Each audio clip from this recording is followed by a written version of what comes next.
Voilà, rebonjour, deuxième partie de cette matinale d'info avec Territoire d'Info. Et l'invité politique aujourd'hui, c'est Maël de Calan. Bonjour, Bonjour. Merci d'être avec nous, à faire connaissance avec vous. Vous semblez être jeune en politique, mais vous avez une expérience acquise depuis longtemps et vous étiez proche d'Alain Juppé. On va en parler dans un instant avec Hubert Coudurier. Bonjour le Cyril. président de TBO, Oh là, Télé c'est bien de Bretagne le dire. Ouest, et le directeur de l'information du Télégramme. Bonjour Hubert, merci d'être avec nous. Et avec la spécialiste politique chargée des opérations spéciales dans cette chaîne, qui est Oriane Mancini de Public Sénat. Bonjour, merci d'être avec nous, Oriane. Donc, Maël de Calan, qui êtes-vous Vous qui êtes candidat à la présidence des Républicains, je le rappelle, à la fois jeune, d'aspect juvénile, mais avec, je le disais, une expérience acquise de longue date quand même. Oui, moi j'ai 37 ans et je me présente à la présidence des Républicains avec un collectif de jeunes élus issus de toute la France qui veulent porter les couleurs d'une droite moderne, d'une droite ouverte, d'une droite qui est en phase avec son époque. Je suis, comme tous les membres de ce collectif, élu local. Je suis élu dans le Finistère, je suis conseiller départemental. Je préside le groupe d'opposition au conseil départemental qui est resté socialiste. Et je pense que l'implication, l'enracinement territorial sont absolument indispensables quand on veut faire de la politique au niveau national. Ça tombe bien puisque notre interview politique ce matin est retransmise par les Indés radios. C'est 130 radios sur tout le territoire français et c'est réalisé avec la presse quotidienne régionale et les télés locales de France. Votre père était au MEDEF, vous avez été vous-même entrepreneur. Pourquoi faire de la politique? C'est quand même un monde de brutes. Il n'y a que des coups à prendre, d'ailleurs vous en avez pris là, ces derniers temps. Oui, il y a beaucoup de coups à prendre et c'est la raison pour laquelle d'ailleurs cet été on est beaucoup dans cette nouvelle génération d'élus les Républicains à s'être posé la question de notre engagement, à nous être demandé si on voulait continuer ou si on voulait revenir à nos métiers, à nos affaires, à notre vie en fait de tous les jours. Et alors pourquoi est-ce qu'on fait de la politique quand on a 37 ans et qu'on peut faire autre chose ? Parce qu'on pense que la politique est encore utile, elle est indispensable.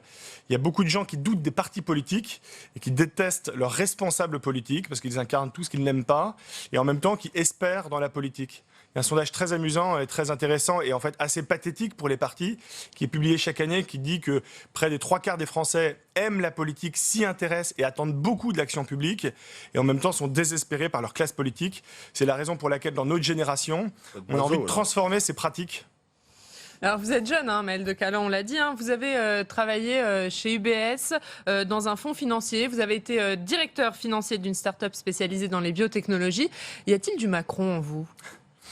C'est à la mode, effectivement, de se prétendre inspiré par Macron. Moi, ce qui est sûr, c'est que j'ai un parcours privé. J'ai fait des écoles et puis ensuite, j'ai travaillé 10 ans dans le secteur privé. Je ne travaille plus depuis l'élection législative, mais je vais recommencer là, dans quelques semaines. Et je pense que les responsables politiques qui font de la politique une carrière toute leur vie à plein temps, c'est un modèle qui est daté, qui a vécu. Pour deux raisons. D'abord parce que les Français s'y reconnaissent plus du tout, mais alors vraiment plus du tout. Et ensuite parce que je ne pense pas qu'on puisse avoir une vision politique très juste et du fonctionnement de la fonction publique et du fonctionnement du secteur privé quand on a été un responsable politique toute sa vie. Vous êtes candidat à la présidence des Républicains. Est-ce vraiment nécessaire? Il y a déjà plein de candidats. Et d'ailleurs, est-ce que vous aurez vos parrainages? Alors on est assez confiant, on a commencé lundi la chasse au parrainage, il en faut plus de 2500 et j'appelle tous les adhérents des Républicains qui nous écoutent à nous adresser le leur pour qu'on puisse être candidat. Pourquoi est-ce qu'on l'est? Parce qu'il y a effectivement beaucoup de candidats, mais au final il n'y a que deux lignes. Il y a une ligne qui est très clivante sur la forme et très contestataire sur le fond, qui est incarnée en particulier par Laurent Wauquiez, mais par la plupart des autres candidats. Il y a une deuxième tradition à droite qui jusqu'à présent n'était pas représentée, puisque plusieurs leaders qui auraient pu le faire n'ont pas souhaité se présenter à cette élection. Une ligne qui est plus ouverte, qui est plus rassembleuse. Une droite qui est clairement de droite, mais qui est attachée à sa culture de gouvernement, qui ne surfe pas sur des slogans. Et cette droite ouverte, elle n'était pas représentée dans cette élection, alors même que notre conviction, c'est qu'elle est majoritaire dans notre électorat. Donc, comme personne n'y allait, on a décidé de s'y coller en quelque sorte avec donc, ce collectif de jeunes élus qui ont soutenu des gens différents à la primaire, mais qui se reconnaissent dans ces valeurs d'une droite moderne. Vous dites représenter la droite ouverte. Laurent Wauquiez, c'est quoi, la droite sectaire ? C'est la droite fermée et qui se referme sur un cœur de plus en plus restreint d'idées, et d'électeurs. C'est une tradition de la droite qui a sa place dans notre famille politique. Il ne s'agit pas de s'exclure les uns les autres. Mais si les Républicains deviennent la famille d'une seule droite, la plus fermée, elle n'a aucune chance de remporter les prochaines élections. C'est ce qui a quand même permis l'élection de François Fillon à la primaire. Est-ce qu'une fois de plus, vous ne vous trompez pas d'élection, vous vous positionnez en candidat de second tour pour la présidentielle, en quelque sorte, rassembleur, alors qu'en fait, là, on vise le noyau dur des militants? C'est la raison pour laquelle on a appelé notre dynamique, notre collectif, une droite pour gagner. C'est pour dire aux adhérents qu'effectivement, on peut se faire plaisir. C'est une élection interne. La seule chose dont on soit sûr, c'est que c'est un candidat de droite qui va la gagner, cette élection à la présidence des Républicains. On peut se faire plaisir en se refermant sur nous-mêmes, en oubliant qu'il faut des alliés au centre pour gagner, en oubliant qu'il faut s'intéresser au sujet du monde contemporain pour gagner. Il y a moins de 9% des jeunes qui ont voté pour les Républicains. Les grandes villes ne votent plus pour les Républicains. L'ouest de la France ne vote plus pour les Républicains. Donc nous, on a envie de dire à nos adhérents, si vous voulez être utile à la France, si vous voulez faire gagner nos idées, il faut être en mesure de le faire, en mesure de rassembler. Et ça n'est pas en se refermant sur un cœur de plus en plus restreint de doctrines et d'électeurs qu'on peut faire gagner nos idées. Maël de Caland, Laurent Wauquiez est donné favori de cette élection. Peut-il la perdre ? Je pense qu'il peut la perdre si on réussit à convaincre les électeurs que la seule manière, et donc les adhérents des Républicains, que la seule manière de gagner les prochains scrutins, c'est d'avoir une droite ouverte et pas une droite fermée. Après, on est lucide sur le rapport de force qui est celui de cette élection. On est clairement, nous, les challengers, on est la start-up des Républicains. Mais quel score vous visez, du coup ? Le plus important, on vise évidemment quand on se présente à une élection, c'est pour la gagner. Maintenant, je ne suis pas de mauvaise foi, j'aspire à une forme de sincérité dans l'expression publique. Ça peut le déstabiliser, cette histoire de cumul des points de retraite ? Je ne sais pas, ce n'est pas du tout la campagne qu'on a envie de faire. Ce qui est certain, c'est que nous reconnaissons sur deux messages essentiels. Sur le fond, la volonté d'avoir une droite équilibrée, clairement de droite, mais qui n'est pas excessive ou maximaliste sur tous les sujets. Et sur la forme, la volonté de renouveler radicalement les pratiques politiques pour débarrasser les Républicains du cynisme, de la mauvaise foi et pour instaurer une forme d'éthique au cœur de nos partis politiques. Vaste programme, comme aurait dit le général de Gaulle. Est-ce que vous n'êtes pas surtout candidat à cette élection pour gagner en notoriété, Maël de Caland ? Non, alors ça, à chaque fois qu'on se présente à une élection sans être déjà installé dans le système, c'est un reproche qu'on peut faire. Un peu comme le maire l'avait fait avec Sarkozy. Ce qui est certain, c'est que l'élection d'un président de 39 ans, ça ne peut pas être le retour de la vieille garde. Et cette élection, sincèrement, on aurait pu décider, notre collectif, de soutenir un poids lourd des Républicains, Xavier Bertrand, Valérie Pécresse, ou d'autres qui auraient pu incarner cette droite ouverte. Pourquoi vous ne l'avez pas fait ? Ils ont décidé de ne pas être candidats, et c'est quand on a constaté que pourquoi vous ne les avez pas poussés ? On l'a fait au cours de l'été. Et quand ? Parce qu'ils avaient pris d'autres engagements vis-à-vis de leurs électeurs, en particulier Valérie Pécresse, qui avait décidé, qui avait annoncé qu'elle resterait à la présidence de la région Île-de-France et qu'elle ne poursuivrait pas d'autres mandats. Quand on a constaté que personne dans l'élection ne défendrait cette tradition de la droite, on a décidé d'y aller. Et la décision de Virginie Calmels de rallier Laurent Wauquiez a été, chez vous, une motivation. Et comment l'a-t-il vraiment vécu, Alain Juppé ? Parce qu'il y a eu cet écho dans le Canard enchaîné où il l'accuse de rayer le parquet, mais en fait, il s'est dédié, il a fait un selfie avec elle, mais qu'est-ce qu'il en est vraiment ? Alain Juppé, c'est un homme d'État qui en a marre qu'on le fasse parler. Effectivement, il a démenti cette phrase qui était complètement fausse. Ce que je peux vous dire, c'est qu'on a deux conceptions différentes du rassemblement avec Virginie. Et je respecte la sienne.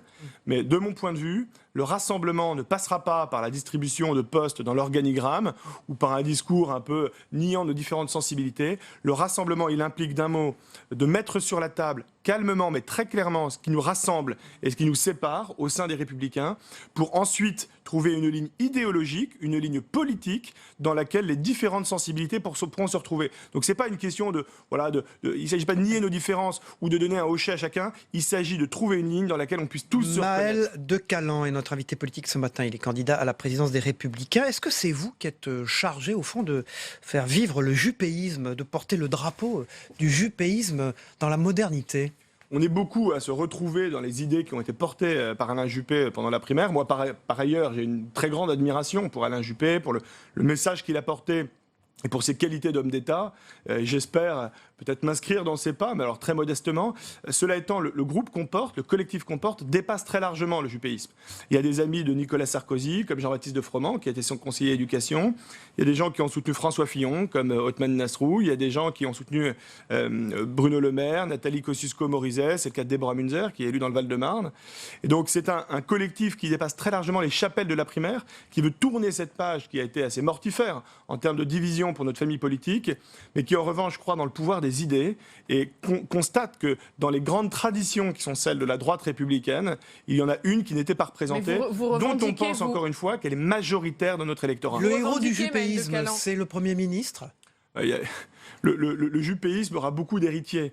Parce que c'est une pensée qui est féconde et c'est une manière aussi de concevoir l'action politique fondée sur l'éthique, fondée sur les convictions. Donc il y a des gens qui ont fait, comme c'est le cas d'Édouard Philippe, le choix de rejoindre Emmanuel Macron pour peser sur sa politique. Et il y en a d'autres, dont je fais partie, qui ont fait le choix de rester dans les Républicains parce qu'on considère qu'Emmanuel Macron ne met pas en œuvre dans toute sa force et dans toute sa cohérence le programme que nous défendions. Juste pour finir sur Alain Juppé, Maël de Calan, vous la revendiquez, cette filiation juppiste. Est-ce que vous regrettez qu'il ne vous soutienne pas officiellement ? Mais Alain Juppé dira ce qu'il voudra, quand il le voudra. La seule chose que je peux vous dire, parce qu'encore une fois, il en a marre... Qu'est-ce qu'il vous dit officieusement alors? Il en a parce marre. qu'officiellement, il ne veut rien dire. Vous lui parlez ? Oui, je lui parle, mais il en a marre qu'on le dit fasse parler. Je ne vous le dirai pas parce qu'il en a marre qu'on l'instrumentalise sur les plateaux de télévision. Je ne l'ai jamais fait. Là, vous l'instrumentalisez, vous nous racontez ce qu'il vous dit. Je peux vous dire, non, je ne l'ai pas fait, justement, je peux vous dire une chose. C'est que Alain Juppé, il a un souci, une très grande préoccupation, c'est que ses idées, et les idées qu'il a portées dans sa vie politique depuis près de 40 ans, soient représentées, soient incarnées dans la nouvelle génération. Mais elles sont représentées par vous, alors pourquoi ne pas vous soutenir? En partie par moi, mais par d'autres aussi. Et ce qu'il a envie de faire aujourd'hui, Juppé... Vous êtes quand même affiché pendant la campagne avec le Premier ministre, Édouard Philippe. Ça vous a d'ailleurs pas trop réussi. Édouard Philippe, on a une proximité amicale, une proximité intellectuelle, mais on a fait des choix stratégiques différents. Et Alain Juppé, pour finir d'un mot, il a une ambition, c'est de créer aujourd'hui une forme de pépinière pour permettre l'émergence de nouveaux talents à droite qui portent ces idées durablement dans le débat public. J'en fais partie, mais je suis loin d'en être le seul exemple. Xavier Bonnefond, le maire d'Angoulême, en fait partie. Il y a des élus dans toute la France qu'il a envie de faire émerger, à qui il a envie de donner la parole, qu'il a envie d'encourager pour que les idées d'une droite ouverte, d'une droite qui est clairement droite, il vous conseille pendant cette campagne. Non, mais encore une fois, je ne le ferai pas parler parce que ce n'est pas ce qu'il souhaite. Hubert Coudurier. Bon, en tout cas, il y a des ordonnances qui ont été présentées, qui vont l'être en Conseil des ministres, qui vont être adoptées. Cet ensemble de mesures, ça correspond quand même un peu à votre philosophie politico-économique, mais en même temps, on voit un budget difficile à boucler. Est-ce que vous croyez que tout cet ensemble de mesures, on n'en est qu'au début, va être efficace ? Je crois que si le gouvernement va au bout de la réforme économique et sociale du pays, il aura des résultats. Encore faut-il qu'il le souhaite et qu'il aille vraiment au bout de cette réforme. Sur le plan des ordonnances travail, moi je pense qu'il faut voter ce texte parce qu'il contient un ensemble de mesures qui peuvent créer des emplois, qui vont dans le bon sens. Il faut qu'on le vote. Ensuite, il faut, et c'est peut-être encore plus important, que les Républicains expliquent pourquoi ils le votent, fassent la pédagogie de cette réforme pour qu'elle ne soit pas à la merci de la première alternance. Il faut le dire, il y a encore beaucoup de gens, y compris dans notre propre électorat, qui doutent qu'en simplifiant le droit social, qu'en libéralisant le marché du travail, on va créer des emplois. Et pourtant, c'est le cas. Si on simplifie le droit social, on va créer des emplois par centaines de milliers. Donc on vote. On explique pourquoi on vote. Et enfin, on explique aussi les sujets sur lesquels on serait allé plus loin. Il y en a beaucoup, sur les seuils sociaux qu'il aurait fallu déverrouiller, sur le temps de travail auquel on ne touche pas. Donc vous voyez, on peut s'opposer. Non, mais on dit que la taxe d'habitation, la suppression de la taxe d'habitation, on dit que c'est une erreur, par exemple. Ah oui. L'étatisation de l'assurance chômage, qu'est-ce que vous en pensez? Mais il y a d'autres sujets sur lesquels on est en rupture et en opposition totale avec Emmanuel Macron, en particulier en matière fiscale. Emmanuel Macron propose d'augmenter la CSG pour baisser les cotisations sociales. La droite propose une mesure très différente qui était l'augmentation de la TVA. Et on a de bons arguments, je pourrais y revenir pour expliquer pourquoi économiquement c'est une bien meilleure mesure qui ne pénaliserait pas, contrairement à la CSG, les retraités. La droite propose de ne pas supprimer de la manière qui se prépare la taxe d'habitation, qui est à la fois une usine à gaz pour les collectivités locales, dont la suppression ne sera pas compensée ou pas correctement. Les inégalités territoriales. Qui va accroître les inégalités territoriales et qui surtout sera financée par le déficit et par la dette. Donc vous voyez, on peut être une opposition utile sur certains sujets, c'est le cas de la loi travail, et en même temps résolue sur d'autres sujets, c'est le cas des questions fiscales. Vous êtes un élu local, Maël de Calan. Est-ce que les élus locaux seront les sacrifiés de la présidence Macron? Ils ne doivent pas l'être, mais comment dire, il faut avoir une vision qui soit très pragmatique sur le sujet. Les collectivités locales doivent faire des économies. il est normal que les collectivités locales continuent à contribuer au rétablissement de l'équilibre budgétaire. Vous savez qu'on a plus de 2000 milliards d'euros de dette, près de 100% du PIB, que c'est impossible de continuer de cette manière. Donc les collectivités locales ont des marges de manœuvre. Et je peux vous dire que dans le département du Finistère, dans lequel je suis élu, des marges de manœuvre pour faire des économies, il y en a un gros paquet, et que le département n'est pas géré comme il devrait. Et en même temps, il ne faut pas que ça se fasse en continuant à imposer des compétences supplémentaires et des transferts supplémentaires non compensés aux collectivités. Tout autre sujet, très rapidement, Maëlle de Calan. Marlène Schiappa, la secrétaire d'État à l'égalité entre les femmes et les hommes, a annoncé que le gouvernement prévoyait l'ouverture de la PMA à toutes les femmes en 2018. Quelle est votre position sur ce sujet ? Moi, j'y suis opposé et je ne comprends pas pourquoi le gouvernement décide à nouveau de fracturer la société française sur un sujet qui divise profondément les Français et les familles entre eux et entre elles et qui ne correspond pas à une demande sociale très forte. J'y suis opposé aussi à titre personnel parce que je considère qu'un enfant doit être élevé par un père et une mère. C'est une conviction qui est très personnelle, mais je ne comprends pas pourquoi fracturer à nouveau la société française sur ce thème sociétal. Maëlle de Calan, une dernière question. Vous avez quitté la direction de la start-up que vous dirigiez ? Je l'ai quitté à l'occasion de l'élection législative et je vais reprendre un nouveau travail dans le secteur privé dans quelques semaines. Merci Maëlle de Calan, candidat à la direction de la présidence des Républicains, qui était l'invité politique ce matin. On passe au débrief de vos propos. Et cette interview sera retransmise sur les sites internet de la presse quotidienne régionale en vidéo ce matin. Merci à vous.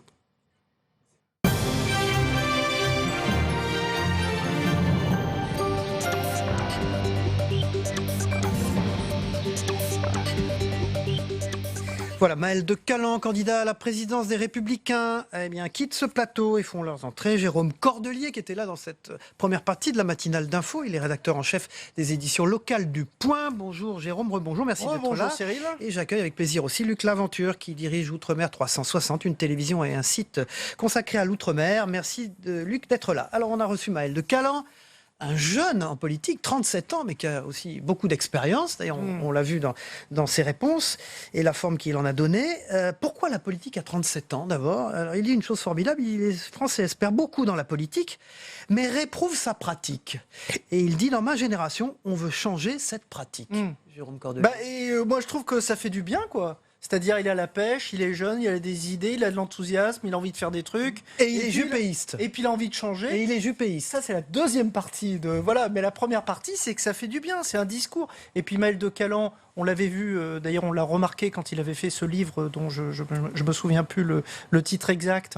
Mais c'est quelqu'un qui a du fond, quoi. C'est-à-dire que c'est pas un arriviste, un ambitieux de la politique. C'est quelqu'un qui a travaillé sur le fond et qui essaye de proposer. Ensuite, le deuxième truc, c'est qu'il est collectif. C'est-à-dire que c'est une collective de jeunes pousses, si on peut dire, qui est en train d'être, comme il l'a dit de manière très astucieuse, en train d'être élevé par le pépiniériste Alain Juppé. C'est-à-dire des gens qui veulent réformer la politique, mais à bon escient. Et je trouve que vraiment, ça fait du bien d'avoir cette start-up au sein des Républicains. C'est un discours un peu il est ancien de jouvence de start-up, et vous le rappelez. Luc Laventure. Alors, Maëlle de Calan s'est positionné évidemment en contre vis-à-vis de Laurent Wauquiez. Il est candidat donc à la présidence du parti, comme Laurent Wauquiez. Il dit que Laurent Wauquiez, c'est la famille d'une seule droite, la plus fermée, dit-il. Oui, alors, je vais revenir quand même sur ce souffle d'air nouveau qui vient de passer sur ce plateau. Il dit, c'est bien, il faut changer les pratiques, il faut changer le monde, parce qu'effectivement, le monde est en train de changer. Mais il termine en disant, à propos de la procréation assistée, la PMA. Voilà, il dit, faut pas changer. Oui, il est en accord avec Laurent Wauquiez sur ce sujet, vous voulez dire. Oui, tout à fait, mais on peut dire que cette ligne, qui est une ligne quand même traditionnaliste, c'est pourquoi ? C'est pour se maintenir et pour rassurer son électorat. Oui. Voilà, tout à fait. En même temps, il a le droit de penser ça. Ah ben, tout le monde a le droit de penser. Voilà. Je ne porte pas de jugement moral. C'est pas forcément une ligne traditionnaliste. Je pense qu'il y a beaucoup de gens. Il y a beaucoup de gens dans la société qui pensent ça aussi. Ouais. Alors, mais vous voulez dire que quand il dit que, au fond, Laurent Wauquiez, c'est la famille de droite d'une droite la plus fermée, il est en contradiction avec ça en même temps. Tout à fait, absolument, absolument. C'est un débat plus complexe, je pense, que c'est pas fermeture-ouverture sur ce thème-là. Mais changement de société, évolution de la société, ou bien on maintient le statu quo. Oui, est-ce que la PMA, c'est une évolution de la société ? société ? Je ne porte pas de jugement là non plus dessus. Un petit peu, quand même, mon cher Luc. Je suis une lâcheté incommensurable. Mais au niveau de la posture, on peut se poser des questions. Oui, mais Alors, justement... quel est l'objectif de Maëlle de Calan ? Quand on a 37 ans, qu'on est élu de territoire. Qu'est-ce que après cette présidence, cette candidature, qu'est-ce qu'il peut espérer dans le parti, à l'intérieur du parti, puisqu'on a bien vu qu'il s'inscrivait quand même dans une démarche à l'intérieur du parti, mais bien même sûr. s'il veut faire vivre les idées d'Alain Juppé dans ce Ce qui est pas mal, c'est que ce genre de démarche, pour l'instant, fait vivre l'intérieur du Parti des Républicains. La maison est complètement effondrée, donc il faut la reconstruire. Donc à partir de là, toutes les initiatives sont les bienvenues. Et c'est plutôt heureux qu'il y ait une initiative de jeunes. Et surtout, encore, je le répète, avec du fond. C'est pas uniquement quelqu'un qui est en train de prendre, un ticket un fauteuil, quoi. Il a du fond, quoi. Il y a eu une question d'Hubert Coudurier qui a dit mais au fond Alain Juppé, ça fait un peu vieux jeu. Comment faire vivre des idées qui ont échoué, notamment au présidentiel, dans l'avenir, hein. C'est ça un peu le défi alors de Maël de Calan. Tout à fait, parce que c'est vraiment un souffle. Et puis je pense que ce garçon a du fond. Il a une envie et il fait des choix stratégiques qui ne sont pas totalement idiots et qui sont... Je pense qu'il a le goût du risque et du risque calculé. Je trouve que c'est très bien. Et il n'est pas seul. Il n'est pas seul. Parce qu'il a parlé du maire d'Angoulême, par exemple, Xavier Bonnefond. Il a parlé, mais il y a toute une génération quand même, on le sait bien, vous êtes quand même très bien placé pour le savoir, Cyril. Il y a quand même toute une génération d'élus locaux qui ont été, qu'on ne connaît pas à Paris, parce qu'à Paris, c'est une espèce de petit microcosme où tout le monde, il y a très peu de têtes d'affiche qui font tous les talk-shows, sauf ici. Ici, vous avez des élus, des jeunes et tout, et il y a beaucoup de choses qui sont en train de changer dans les territoires, et il en est l'incarnation. Ce que je trouve intéressant, c'est ce qu'il a dit à propos de Valérie Pécresse, qui monte dans les sondages. À la fois, il la double et il dit... Elle a pas osé y aller. Absolument. Voilà. Merci Luc Laventure, Outre-mer 360, d'avoir fait le point d'ailleurs toute la semaine avec nous sur les désastres de l'ouragan Irma. Jérôme Cordelier, une couverture du point sur Nancy pour vous cette semaine. Qui est toujours dans les kiosques. Et tout change. Voilà, tout change. Vous dites. Voilà. Et d'ailleurs, en politique à Nancy, c'est intéressant aussi, puisqu'on voit que le maire Laurent Hénard essaie de reconstruire les radicaux et Mathieu Klein fait partie de la direction collégiale du PS. Merci Jérôme Cordelier. Voilà, la campagne sénatoriale approche, le 24 septembre, vous le savez, c'est le jour de l'élection. Cette fois sur le terrain, les équipes de Public Sénat se sont rendues en Indre-et-Loire, un département dans lequel les 3 sortants ne se représentent pas. Du coup, les appétits, vous vous en doutez, s'aiguisent et la multitude de candidatures pourrait faire perdre la gauche. Le frondeur Laurent Baumel est candidat, mais ses espoirs de victoire sont minces et Flora Sauvage, Héloïse Grégoire les ont rencontrés. On regarde. Seulement 3 sièges à pourvoir pour 9 prétendants. Serge Babary part en tête de course pour les Républicains. Mais l'actuel maire de Tours est au cœur de critiques acerbes. Il abandonne son mandat de maire en cours de route malgré ses promesses d'y rester à 100%. Serge Babary se déplace toujours avec ses 2 colistiers. Il espère obtenir 2 sièges à la Haute Assemblée. L'idéal, ce serait 3. Bien entendu, puisqu'on fait campagne ensemble. C'est un peu particulier.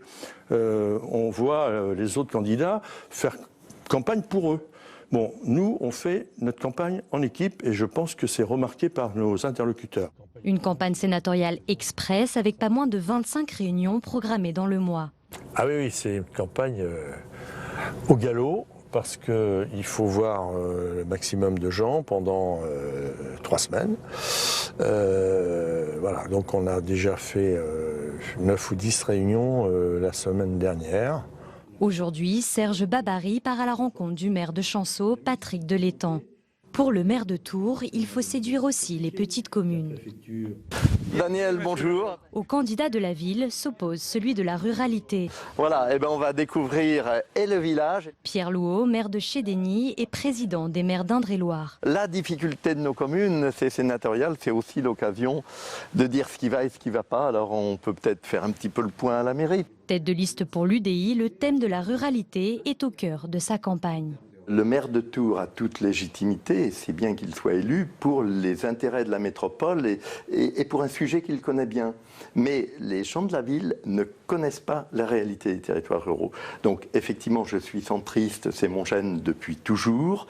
Je serai constructif, c'est-à-dire qu'aujourd'hui, la France n'a pas le droit de se planter, d'attendre encore 5 ans. Maintien des services publics, égalité entre les communes, des problématiques qui intéressent les élus, soit les grands électeurs. Et Pierre Louot pourrait remporter un des 3 sièges. Pour la candidate d'En Marche, difficile de faire campagne. Avec la suppression de la taxe d'habitation et les 13 milliards d'économies supplémentaires, La République En Marche mène une autre bataille, celle de la pédagogie. Pour la candidate, il faut rétablir la vérité sur les dernières annonces du gouvernement à travers un discours bien ficelé. Quand on va en milieu rural, on rassure et on leur dit que non, ce n'est pas pour eux et ce n'est même pas pour la métropole de Tours. On leur explique la substitution de l'État dans la taxe d'habitation, en leur expliquant qu'ils peuvent augmenter leur taux contrairement à ce qu'on peut entendre et qu'il y aura une révision annuelle. On leur explique que non, la DGF existera toujours l'année prochaine. En fait, on prend le contre-pied de tout ce système de désinformation. Son fauteuil au Sénat, Martine Chéniaud y croit à moitié. Lui aussi n'y croit plus vraiment. Son visage vous dit probablement quelque chose. Battu aux dernières législatives, Laurent Baumel fait campagne seulement depuis quelques jours. L'ex-frondeur du PS veut symboliser une opposition ferme au gouvernement actuel. Je pense que je suis vécu comme quelqu'un de crédible. Bon, après, c'est vrai que la barre est haute pour nous parce que le nombre de grands électeurs qui sont, disons, de droite par leur étiquette politique ou leur affiliation est important dès le départ. Donc c'est une élection très difficile, mais il faut défendre ses couleurs et ses valeurs. La gauche, divisée façon puzzle, risque de perdre un de ses territoires clés. Ancien adhérent du Parti socialiste, Christian Gattard a décidé de présenter une liste sans étiquette. En coulisses, certains de ses adversaires chuchotent qu'il n'a pas eu l'investiture de La République En Marche. Le maire de Chambray-les-Tours nie ces informations et veut changer l'image des sénateurs. Face à une Assemblée nationale aujourd'hui qui est composée de députés novices, qui risquent de prendre des décisions très brutales vis-à-vis de nos collectivités, c'est d'envoyer au Sénat des sénateurs qui soient au fait des problèmes, au fait des défis et surtout qui soient capables de se mettre immédiatement au travail. Le département d'Indre-et-Loire est révélateur d'un morcellement des partis politiques traditionnels. Avec 9 listes et une cinquantaine de candidats, les 3 sièges de sénateurs restent convoités. Voilà, un excellent reportage de la rédaction de Public Sénat, Flora Sauvage et Loïse Grégoire. Voilà, dans un instant, on passe au Zap Monde, ce qui s'est passé dans le monde ces dernières heures. C'est fait par notre partenaire de TV5 Monde. Et moi, je vous retrouve demain matin à 7h30 pour les meilleurs moments des invités politiques de la semaine. Au revoir à tous et bon week-end.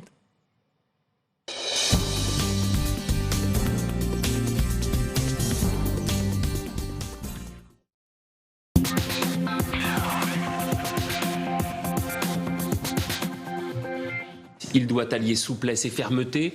Jean-Yves Le Drian a donc choisi ces mots. Le patron de la diplomatie française a intercédé en faveur de Lou Bureau. Notre confrère a été arrêté le 26 juillet dernier et par 2 fois déjà, sa demande de libération conditionnelle a été rejetée. Le procureur avait le choix de ne pas poursuivre. Le procureur a, dans nos systèmes juridiques, toujours l'opportunité de la poursuite. Il a choisi d'accuser Lou Bureau de terrorisme. Casquette vissée sur la tête, les mains sur les hanches, Donald Trump était en Floride, à Fort Myers. Sa communication a même prévu une distribution de vivres aux sinistrés. Pour le président américain, il y aura encore malheureusement des dévastations. Ses autres déclarations ressemblent toujours à celles qu'il fait en pareille circonstance. Je veux vous dire que nous sommes à 100% avec vous. Je reviendrai plusieurs fois. C'est un État que je connais bien, comme vous le savez. Vous êtes des gens vraiment, vraiment spéciaux et nous vous aimons. Merci beaucoup. Ils manifestent en nombre depuis des mois. La société civile et l'opposition tunisienne contestent le vote au Parlement d'une loi controversée portant sur l'amnistie de fonctionnaires corrompus sous la dictature de Ben Ali. L'euphorie de la délégation française après l'attribution des JO 2024 à Paris. Cette victoire, ils le savent, ils la doivent en partie à un homme, Tony Estanguet. Ce triple champion olympique de canoë qui semble devoir être auréolé de succès dès qu'il s'engage dans une compétition. Son nouveau défi, organiser les JO de Paris. Il l'a promis, il y mettra la même énergie que celle déployée pour ramener les Jeux en France. Après 7 ans de voyage et 2 milliards de kilomètres, Cassini arrive aux abords de Saturne. Et elle entend les particules des anneaux de cette planète gazeuse géante qui percute son fuselage. 13 ans de mission et tant de découvertes, dont cet hexagone immense au pôle nord de Saturne qui pourrait avaler en largeur 2 de nos terres.